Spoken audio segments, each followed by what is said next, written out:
Susupresa po kayo mga bossing ko sa daming blessing na darating.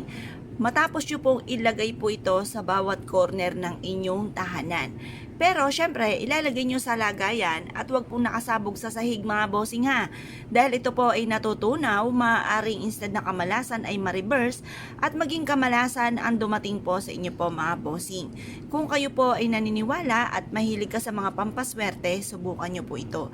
Makakatulong po ito upang sa ganon mas lumebel up ang swerte, siksikliglig at umaapaw sa bawat araw ang mga blessing na darating sa inyo. Magkakaroon kayo lagi ng malaking benta sa inyong negosyo at kayo po ay makakamit nyo kaagad ang inyo pong mga pinapangarap.